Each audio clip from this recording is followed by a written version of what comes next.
Hello and welcome to the channel. The latest addition to my CT110 postie is a tyre pressure monitoring system, or TPMS. If that's something you're interested in, stick around and I'll get straight into it.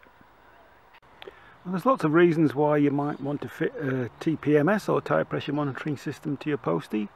For me, on a long trip, it's really handy. You can keep an eye on the pressures, stop you running with a low tyre, and extend the life of your tyres as much as possible. Cheap to buy from the big C as usual, but this seems quite a good quality. The instructions as usual, pretty well, what can I say, they're an education. The font is microscopic, so you need a magnifying glass to read it, but it's pretty much straightforward. There are two sensors, one for the front wheel, one for the rear wheel, and a headset that fits onto the handlebars. The headset is charged with a USB cable which has a magnet. Let's have a closer look. So pretty simple. Remove the dust cap, clean around the valve, screw on the sensor, so obviously FW front wheel, and the rear sensor has, guess what, RW. There's a brass lock nut and a real flimsy spanner that they give you to lock the lock nut against the sensor.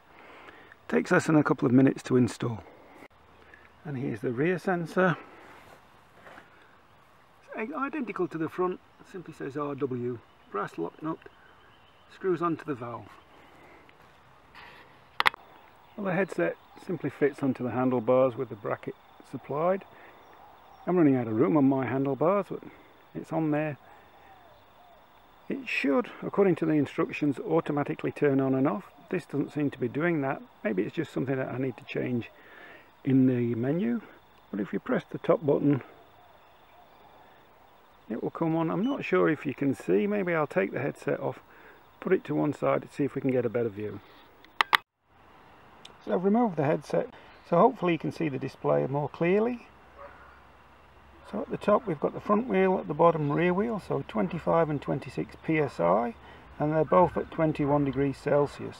The time in the center, 2:20 p.m. You can change the parameters easily on the menu from PSI to bar or Celsius to Fahrenheit, whichever you prefer, and there are high pressure warnings and, more importantly, low pressure warnings that you can adjust the values to suit what works best for you. And to me it looks quite a quality item. I'm quite surprised. It's much better than I thought. Not much money, $25, something like that, but no doubt time will tell how long it will last and the reliability of the system. So far so good. If you're enjoying the videos and getting some value out of them, consider subscribing, help the channel to grow, and I'll see you in the next video.